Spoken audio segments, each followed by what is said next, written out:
Hello, everyone, and there will be more people popping in. It is lovely to have so many of you joining us tonight. I'm Natacha Scott. I'm the Director of Educator Engagement at iCivics, and I have some amazing colleagues with me tonight. Carrie Ray-Hill, you're going to hear from her in just a moment. And then we have our two amazing marketing team members who are going to just be answering questions in the chat, being super fast, Shannon and Aileen. And I hope that you are so excited to dive into one of our newest games, Neighborhood Good. It's going to be great. And just like we always say, this hour is going to fly by because you're going to have some time to play, chat, and just engage and learn together. Okay. So on that note, I am going to go ahead and share my screen and get us started. I always think it's important to start with actual people so you know that we're here. We're here. We're excited. We're ready to have some good conversations. There we go. Okay, wonderful. And so just as I said before, I'm Natacha Scott, Director of Educator Engagement. I'm actually going to let Carrie introduce herself quickly, just in a brief moment. She can do it now. It's me. I'm the Senior Director of Digital Learning, but you can just call me the Game Lady. And I'm just super excited to be talking to y'all about one of our newest games. Carrie is the mastermind behind all of this. So it's such a pleasure to be able to have her join us tonight. Now, we want to know who's in the room with us today. We know we're here. Who else is here? So if you could go ahead and let us know your name, location, and tell us what grade level that you support. That's one of the great things about these sessions. We always have people who are popping in from across the country. So I'm Aileen and myself are just north of Boston, up here in the Northeast. I see Maryland, I see Kansas, I see Danielle in Massachusetts. Wonderful. Arizona, New York City. Wonderful. Maryland again. Hey, buddy. I always feel lucky when I have other Massachusetts people here. I'm like, woohoo! Also know how dark the sky is right now. Florida. Oh, I'm sure the weather is beautiful. Richmond, Virginia, Tampa. Wonderful. Well, welcome everyone. Keep sharing in the chat, letting us know what grade levels you teach, where you're coming in from. It just helps us build community and get to know each other. And on that note, if you are here for our Neighborhood Good webinar, you're in the right spot. It's always a worry, like, did I click the right link? But today we're going to dive into and learn how to bring community engagement to the classroom. We're going to be talking about tips to using this game across grade levels. My elementary hat is really excited that this game can be brought down to our upper elementary. So I'm like, yes, so exciting. And finally, thinking about how games in general improves our student engagement. And obviously, if you have been with iCivics before, you know people know us and love us for our games, and we keep adding new ones, which is amazing. And if you haven't been with us before, don't worry. By the end, you're going to be stuck with us, and you're going to be so excited to go and explore even more of our resources. So on that note, I'm going to go ahead and toss it over to Carrie to keep us going. Okay. Well, I don't know if you guys love Bluey as much as I do, but I like to express myself in a series of 9 photographs and my moods. So if you want to throw in the chat what your experience is with teaching civic engagement standards. I know they look different and they sound different from state to state and grade level to grade level, but tell me how you're feeling. Which Bluey are you? And don't forget to tell us why. Yeah. Always the most important question. Rationale, please.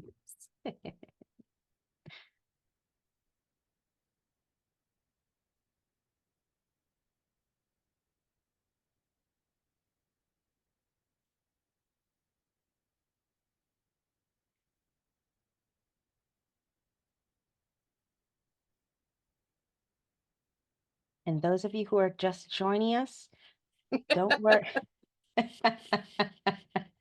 Bye without knowing the question. I love this. Dustin, that is amazing. We see Carla with a 3 because she's pondering what to do, a 6 because yes. Okay, a 1 thinking about helping teachers with implementation. We have 5, a 6, and we have more people popping in. If you are popping in, we are just getting started and sharing your experience with teaching civic engagement standards. Carrie, we're everywhere. This is exciting. I love it. I love it.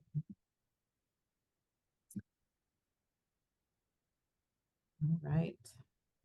Well, bingo.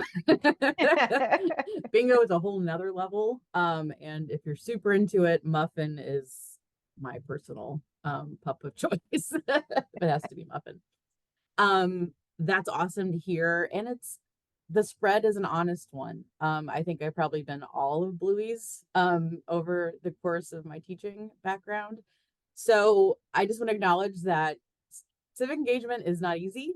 It's not as basic as it used to be. It's not unfraught like it used to be. And it is something that I think we really need to keep thinking about for our kids. So thank you guys for being at a webinar that's going to help you do that.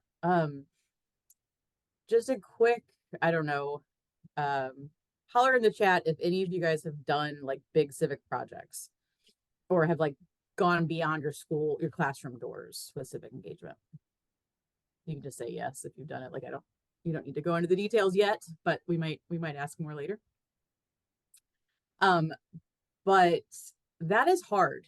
And it's more than just teaching a standard of like making sure that you've maybe done some kind of engaging activity and maybe done some reading and whatever, right? And done some quick assessment. That standard asks so much more of you as a classroom teacher and of your students than your average standard. And so that's why I put the feelings in, because there's lots of feelings that come with needing to do that. And depending on your community, depending on your school culture, your community culture, it may not be as easy as it sounds, even then. So the reason that Neighborhood Good is unique and why it's kind of hitting a special niche is for a few reasons. And I've just bulleted these for you. We give you and the kids a fictional community, but it's one that is hopefully a little familiar to you. Maybe not in the way it's drawn, maybe not in the faces exactly, but attitudes and the kind of issues and like challenges that this community faces are ones that can be found in rural communities, urban communities, and suburban communities alike. We work really hard to find those issues and those challenges that won't seem like, oh, that's a city problem. I don't live in the city. Or, oh, that's a urban problem. I'm out in the middle of nowhere, right? These problems are everywhere. So we made a really intentional point to be kind of fictional so we can really play with it, but also tie it back to real things. I see this game as a jumping off point. It's not necessarily a fait accompli. It's a situation where, gosh, I can't get my kids out in communities easily, or maybe they're not quite ready yet. I want to do a little teaching before we dig into a civic engagement project.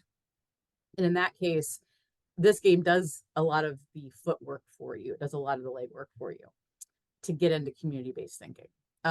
Each scenario in the game, so each challenge, if you want to think about it, can easily be played under 15 minutes. You can probably do 7 minutes per scenario. You do 3 in a game. I'll get into the mechanics of the game in a second, but you can get engaged and involved and educated about something, but not spend an entire class doing it. And then it also really values the skills of listening. That is not inherent in that standard, right? They don't necessarily say the skill of listening and diverse perspectives, but there are related standards that do ask for things like that. So you can call it whatever you want, but it's those kind of like interpersonal communication skills that are so important, that like where civic bleeds into a bunch of other courseworks. So that is key to to succeeding in this game. It's not one of those kind of games. It's not a survival game, but to succeeding in this game in such a way that you feel like you've gone somewhere.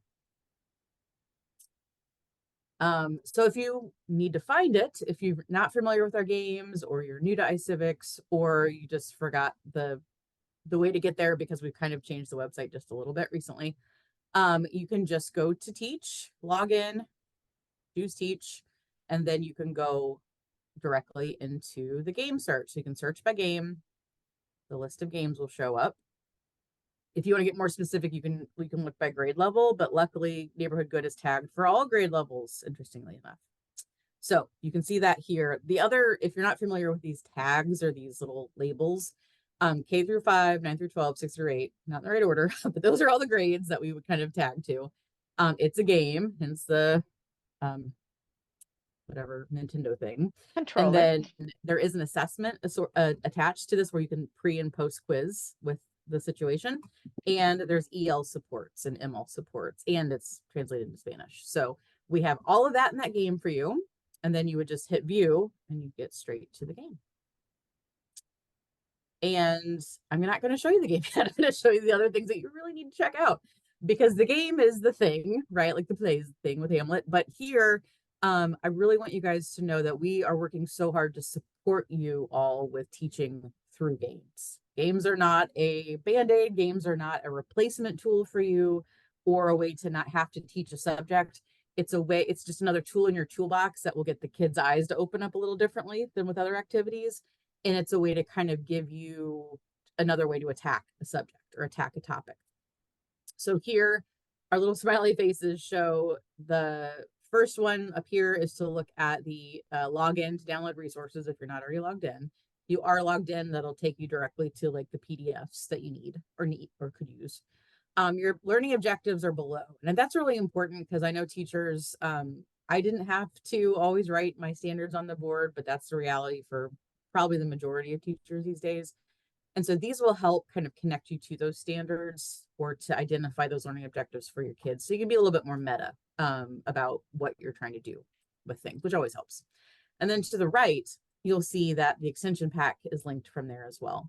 That's really, really, really valuable. What that does is that provides you with kind of, if I were to say, if I turn this into like a lesson plan with the game as part of that lesson plan, it gives you pre-teaching activities, post-teaching activities, or sorry, teaching activities for pre-game, post-game, a little mini lesson to dig into listening a little bit better as a skill, and a slide deck that you can use, like a Google slide deck to play around with, where we've already put in a lot of some, learning activities in there. Also supports for EL and MLs to work on vocabulary and to work on the kind of terms or concepts that really help. So it's not just saying, here's a translated Spanish version of the game, which we also provide, but like, here are some like root questions you can use to ask people things in your community, right? So it's kind of help building the skills in English to work through that. So whether you've got struggling readers, multilingual learners, it benefits everybody to do these kind of things. So please look in there and check it out. And then, but all that lives right below the game frame. So don't ignore, like, the game is cute and you get excited about it, but you want to not get lost in the game totally. You want to check out what's being situated. As I told Natasha I would do, I talked over my own slide. This is a little more detail as to what you'll find in an extension pack. So again, if you're familiar with our print materials or our lesson plans, it kind of follows the same design structure where you know how much time you're going to need, materials you're going to need, learning objectives that might be a little bit more extended because of what we're going to do in the pack, and then what you need to do to prep, assess, follow up, yada yada, and then everything else is attached for the kids. Looks like our normal old worksheets, right? Like, this is where you can support the kids by maybe having this pre-activity, which is talking about listening more and questions you can ask and ways you can engage. The other page is just an example of, I'm sorry, I'm getting real close because my glasses aren't great. Post-game activities, where it also is practicing the skills that you learned and engaged with in the game. And then the two green slides are just examples of the slides. Like, we go into the mechanics of the game. Like, you have to decide, you'll see soon, who needs to be involved with a solution in this community, how you might address this problem in your community, and where that might get addressed, right? Or where you're going to have that solution happen. And then you also have discussion questions, which are really helpful to kind of put on the board, have kids kind of chew their brains with a little bit, and then you guys can discuss. And to be honest, that's the most important piece of the game. Assessment to me is like, I can give you quizzes. You shouldn't ever use game scores as grades. There are things you can use that will inform assessment from the game. But really, when it comes down to it, having discussion questions, maybe using those as exit slips, other things are going to give you a much better assessment of the student's learning than like a point score or just, peeking over their shoulder once a class. And we'll get into that later. This is where Okay. I'm going to stop sharing screen so that Carrie can jump on and share her screen, because we believe it's important that if you're spending time with us and you're taking the time to learn about neighborhood good, that you actually get the chance to get a short walk through and play.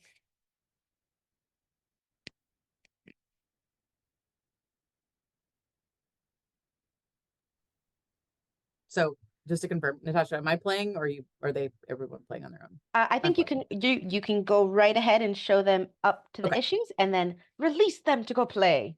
Perfect. Okay. Sorry. I had a late coffee to be super on top of things, and it has done me wrong. It has done me dirty. Okay. I'm going to share two things about this. Can you guys see my screen?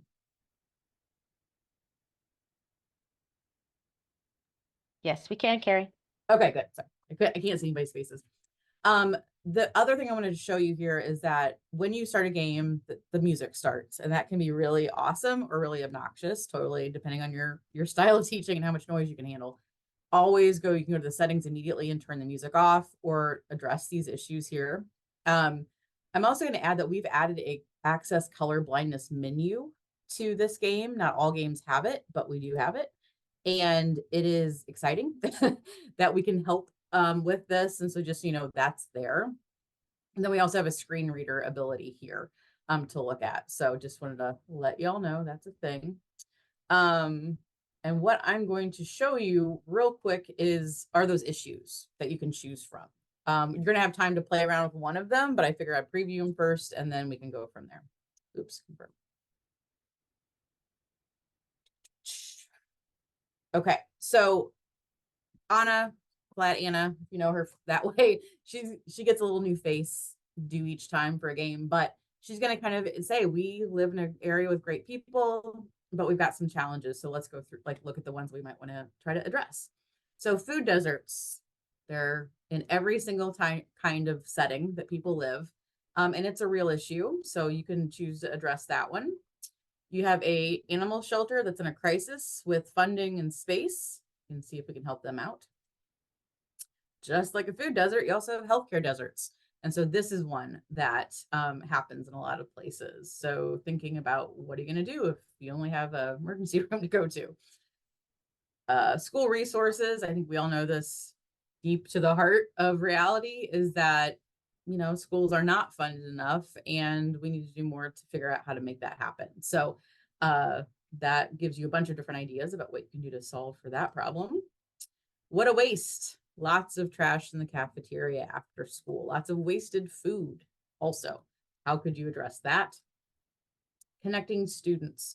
So student loneliness was something that kind of came up often in my surveys that I did with teachers and students of the kind of issues they were seeing in their community. And we also kind of tested these particular issues against probably 10 more issues as to what might feel the most relevant to them.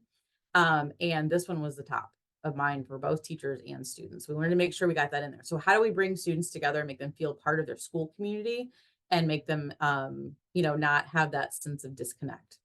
So then it starts all over again with the first option. So I'm going to stop sharing my screen. And we went through kind of how to get to this. You can also just go in the link. I think Aileen or Shan put in the link directly. But go in there and pick one and just start kind of getting a feel for it. And I don't know, Tasha, if you want to set a timer or something, but we'll come back and discuss in about 5 minutes or so. Yes, let's come back. We'll actually give you a good 9 minutes so that you can get through a round. I know it is Yes. 7:21 on my clock, so we'll come back together at 7:30. So take a few minutes. I know many of you already have your cameras off, but feel free to turn off your camera and go ahead and play. If you have questions, we are here. We'll be here, sitting here, and just checking it out. And if you have questions that pop up or anything that you're noticing that's an aha for you, throw it into the chat.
And if anybody has any questions while you're playing and exploring, I won't bug you anymore during your sacred 9 minutes, but feel free to throw them in the chat. I can answer them at this time. We can also answer them a little bit later in the chat as well, or mouth chat as well.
And if you are just joining us, you joined us at the perfect time.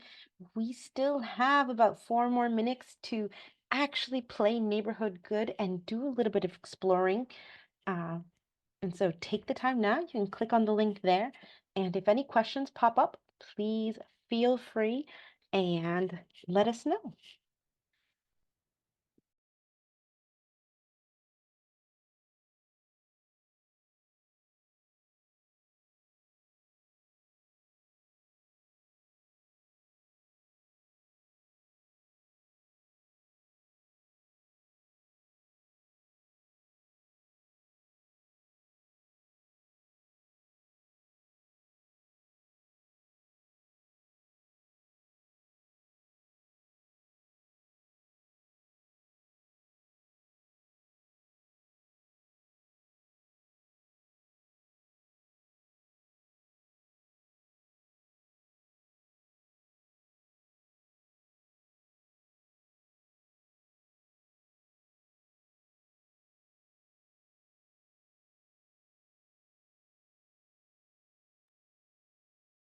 I see another couple of lovely people have joined us this evening. If you are just popping in, we're actually taking this time to play, have some fun, and then we're going to come back together and discuss.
Hey everyone, as our independent playtime is starting to wind down, go ahead, click on that last option, talk to that last person in the community, and I'd like you to shift your thinking back from your player hat. I know it's hard. Take a step. You can do it. Put back on your teacher hat and go ahead in the chat and let us know, how can a game about civic and community engagement be helpful in your classroom? How could this be helpful? Okay, I'm going to go ahead and share my I'm going to go ahead and share my screen again and try to pull you back in.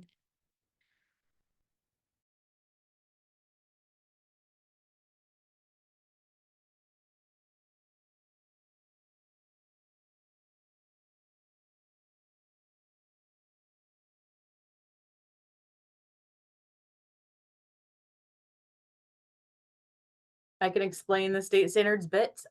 We update our site standards alignment, I think once a quarter. So this game just hasn't been folded into that new set with all the new resources that we've built, but look into it very soon. Sorry that it's not immediately ready for you, but it will be updated soon. Thanks, Stephen. Danielle, I love that connection with the Massachusetts civics projects, first our student-led civics projects over here. You can completely see how this can be practice for getting students to have conversations, gather that information, gain those different perspectives on different topics.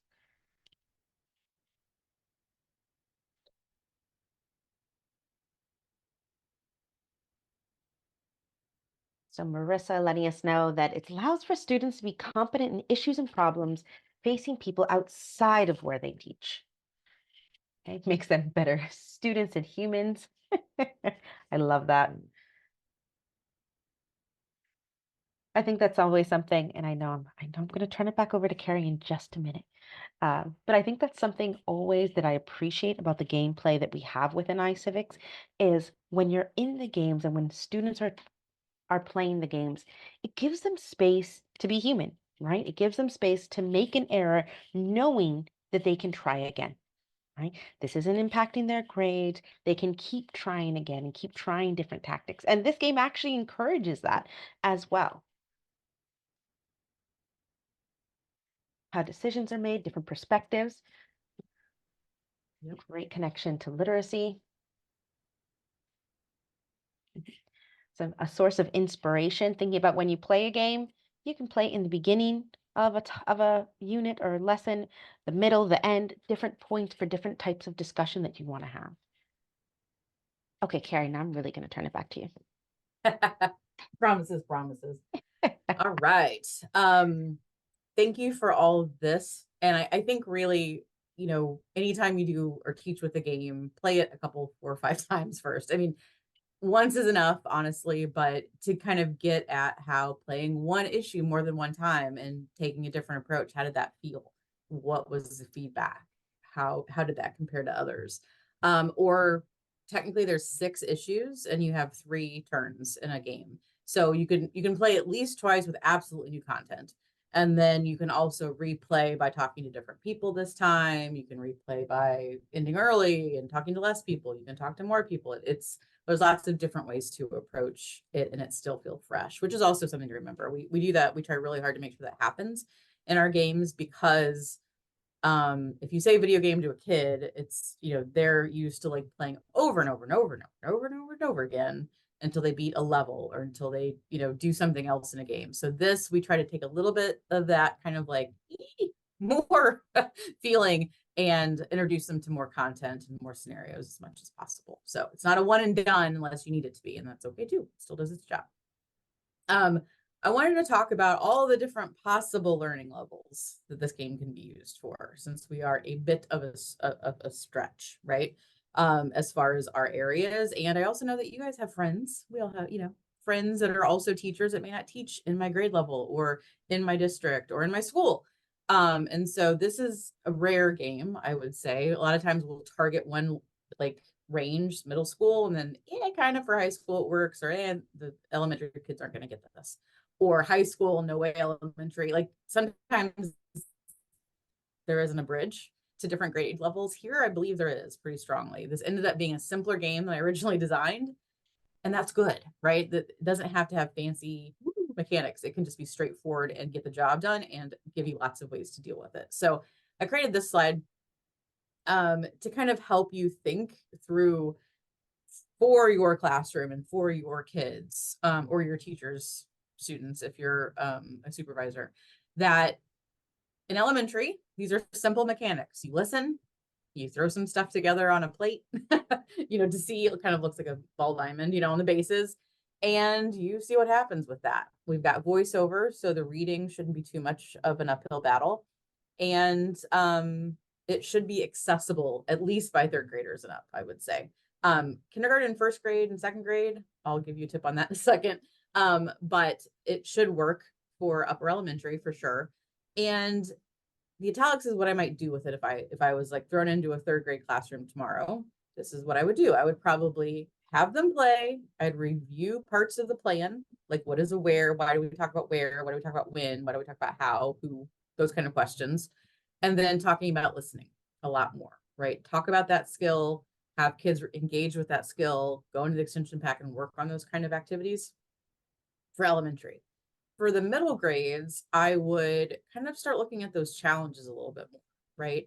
Talking about like which one might seem the most relevant to our community, which ones seem like something you may have heard about on the news, or you know that somebody's struggling with also. And then maybe pick one of the issues and have the kids flesh out a plan, right? Like a baby civic engagement plan, right? Like a wee one. More than the game, but less than a like 3-week long project, right? Just to kind of have them think about like, okay, you could only have so many options in the game world. How could you extend into like what you know to be true in the real world? With high school, sometimes high school teachers will be like, the kids will see this and they'll think this is for babies and they won't play. I nod and say that could be true. I also know that those kids are watching SpongeBob and can like deal with cartoons, and like they have whimsy in them too. They just might be 17. So here I tend to give kids the opportunity to be critics of a game that you might think is too young for them, by saying, play the game, critique it, write a review of it, say what you think the game missed out on covering, make them be the kind of subject matter expert and let them give you some feedback. So that's my tip on any game that like you might think the high school kids are going to be over for whatever reason. But they can also use this as a springboard, and I think I saw this in your comments, to talk about your bigger projects, right? Like the CAP project and different things in states required in some areas. And maybe even more involved in their own community outreach conversations, and seeing that like not everybody agrees on what to do about these challenges in the community. It doesn't mean you stop making the effort, right? You figure out how to tool your approach to at least address the diverse viewpoints that you've heard.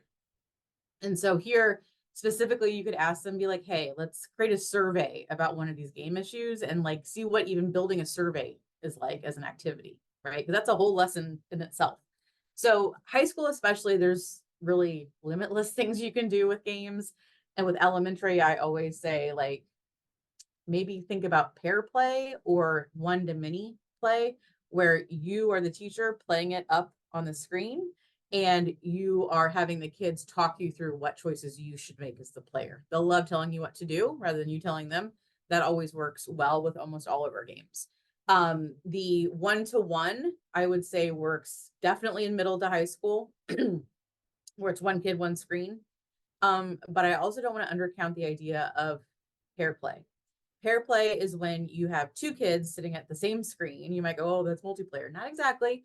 But what happens is these kids start having conversations about what choices they need to make. And you will walk by, and I've had it happen to me during play tests. I've had it happen to teachers telling me that they'll walk by and like, my kids are literally debating economic policy right now. Like these kids are not the kind of kids that debate economic policy. And I'm walking by and they're having a heated argument over embargoes, right? So like these kind of things in games, like you don't expect that, But then again, when you give kids a challenge, they're going to meet that challenge in a lot of interesting ways. So one-to-one play is a traditional way, but pair play and one-to-many is a very valuable way as well. So that's kind of my thing about leveling up and leveling down. This game across the board should work. And I love, Dustin, that your second grader's going to play, and I want to hear how it goes. Yeah, so that is that. So a couple other tips. This is just basic iCivics tips or kind of generic that might work for everybody. If you don't have accounts yet, if you haven't gotten that spiel from Natacha, get your free teacher account, get the kids set up on their free accounts. It helps you save their games. If you have a fire drill or, craziness happens, they can go back and start where they stopped. It's also nice because you can assign the games and assign these pre and post quizzes if you'd like, stuff like that. So they can still play without one, but I always say yeah, but it's better if you have a free account. Try having the class. These are just another couple ways to do the game. Have the kids play, but say, I want everyone to tackle the same community challenge. Maybe even do a little pre-lesson on the subject of food waste or food deserts. And then have kids come back after they've played and share what they chose as their approach. Say, I'm telling you to pick this topic. You can pick the other two on your own, but we're going to come back and talk about this topic. So that's a really cool way to create a community experience, even though the kids are playing one-to-one. And then again, the extension pack has all kinds of opportunities for listening, problem solving, creative thinking, all the other kind of great skilly kind of things that particularly this topic kind of allows you for or sets you up to succeed in.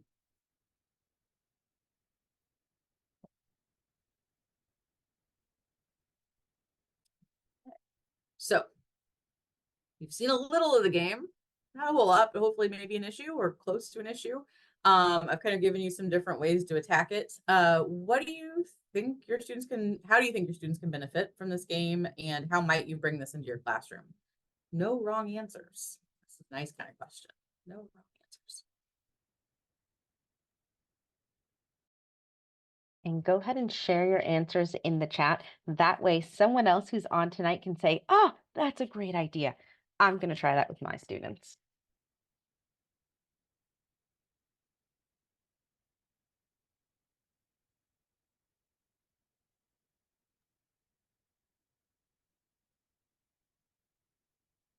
And while you are typing, I will say my own two kids, similar to Dustin, they're a bit older. My two kids are very excited to play.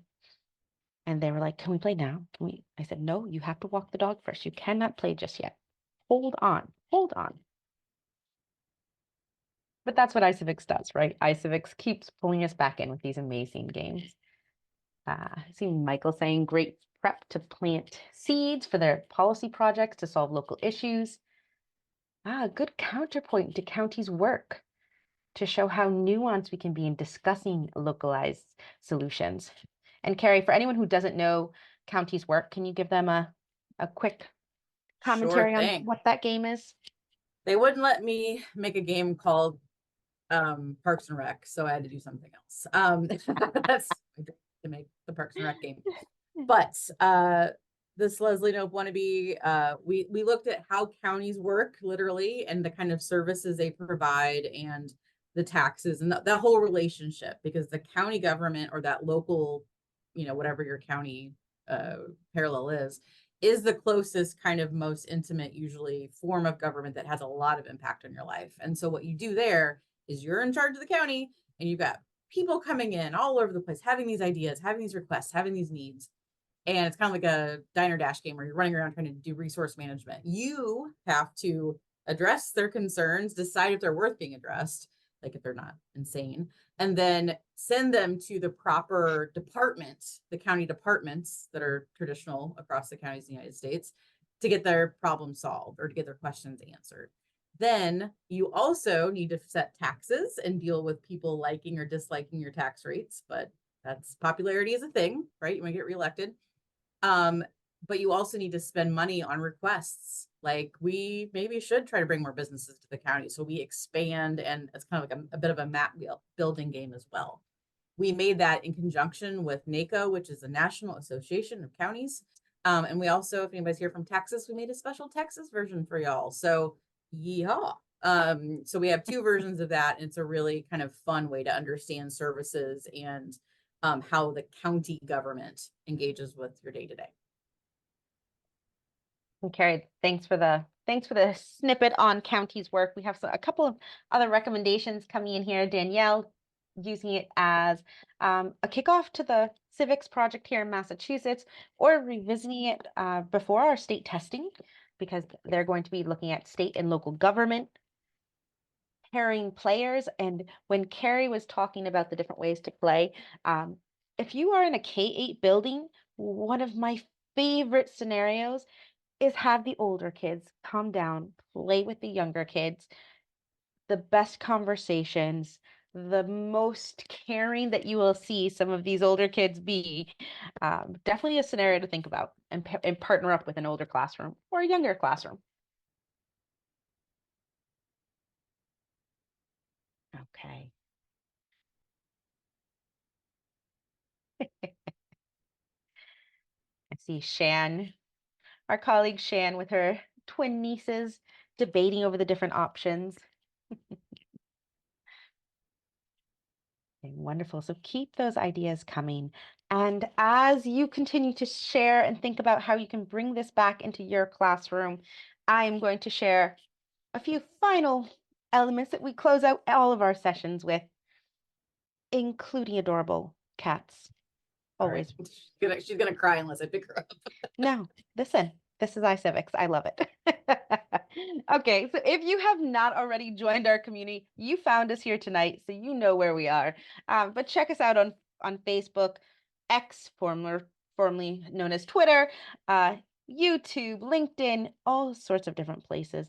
But we continue to have these types of sessions, just giving you the opportunity to walk through a game. We know sometimes when you get that email, it might be a little like, "Oh, I don't even know where to begin." That's what we're here for.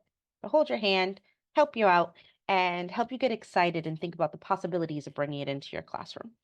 And with that as well, I do want to make sure I mention, if you run into any challenges or any trouble, or you don't know where to begin, or you forgot some, our support team is absolutely amazing.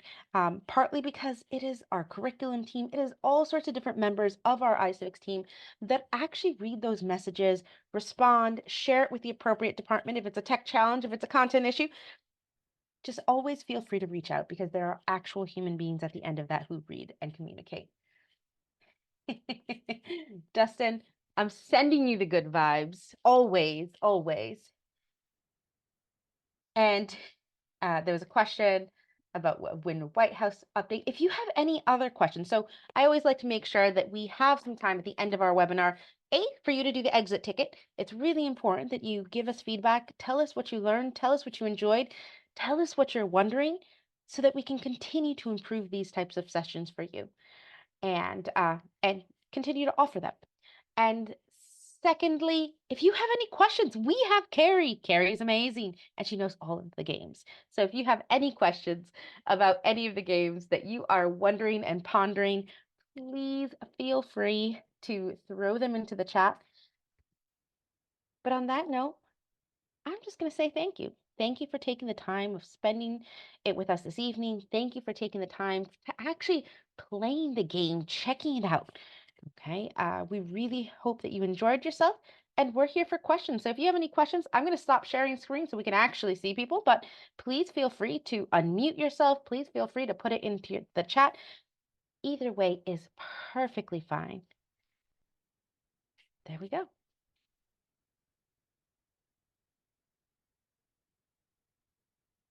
And your exit ticket is also there as well, because we have the most amazing colleagues who drop things into the chat so smoothly all the time.